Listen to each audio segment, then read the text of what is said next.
अपनी कॉपी और कलम को निकाल लीजिए, क्योंकि मैं जो जो टॉपिक बताने जा रहा हूं क्लियरली उसको आईसीएसई क्लास 10th 2025 के बोर्ड एग्जामिनेशन मैथमेटिक्स के बाद मैच कर लीजिएगा कि वे कितने इंपॉर्टेंट हैं मार्किंग पॉइंट ऑफ व्यू से और 2025 के लिए।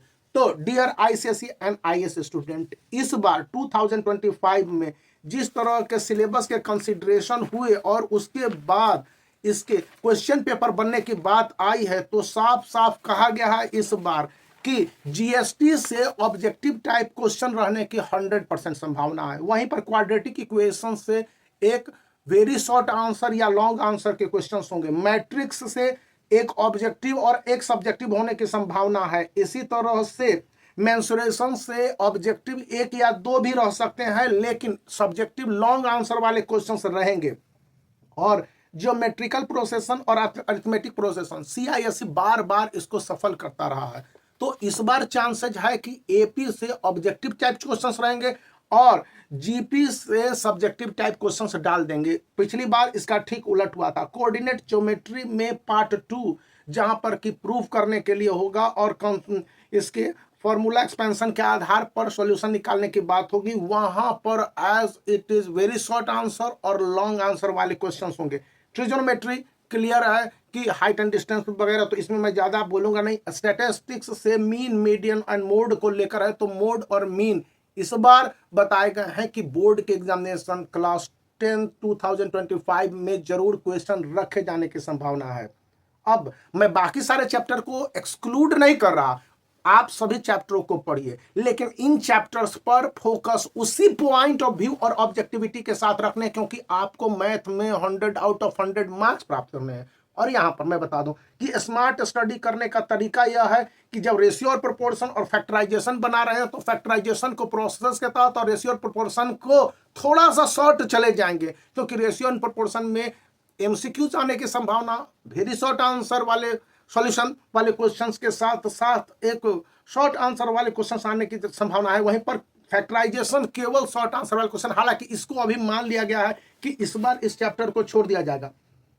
रिफ्लेक्शन, सिमिलैरिटी और लो की ये 3 चैप्टर हैं सर, आप इसको सर्किल के साथ भी जोड़ सकते हैं, लेकिन यहां पर बताया गया है कि सिमिलैरिटी से क्वेश्चंस रहेंगे, लोकी और सर्किल इनमें से कोई एक ही रहने की संभावना है। यदि बहुत ज्यादा कॉम्प्लेक्स क्वेश्चन दे देता है सीआईएससी, जबकि वो कोऑर्डिनेट ज्योमेट्री को कम करेगा, तो सर्कल और लोकी दोनों दे देगा। यहां पर ये मेरी वीडियो को आप गौर से सुनने हैं और उसी के हिसाब से आप पढ़ाई करने के बाद इस तरह से सॉल्यूशन में जाएंगे।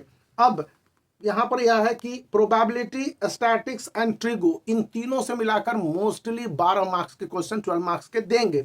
यहीं पर जो बताया गया है कि coordinate geometry, reflection, similarity, Loki and circle से करीब 20 to 25 मार्क्स के क्वेश्चन है। अब मैंने बाकी सारी बातें कह दी समझने के लिए, आपको समझने के किन चैप्टरों को एक्सक्लूड करना है या कम मेहनत करने हैं। रेशियो एंड प्रोपोर्शन और फैक्टराइजेशन ये 2 ऐसे चैप्टर्स हैं जिनमें कि स्टूडेंट को 6 मार्क्स तक के क्वेश्चंस लिमिट कर दिए जाएंगे। अब लीनियर इक्वेशन और क्वाड्रेटिक इक्वेशन ये 2 चैप्टर्स ऐसे हो जाते हैं जिसके लिए सीआईएससी में बहुत ज्यादा हसल बसल नहीं होता है। क्वाड्रेटिक इक्वेशन को इंपॉर्टेंस दिया जाएगा 2025 में, तो लीनियर इक्वेशन के वैल्यू को कम किया जाएगा या नेग्लिजिबल कर दिया जाएगा।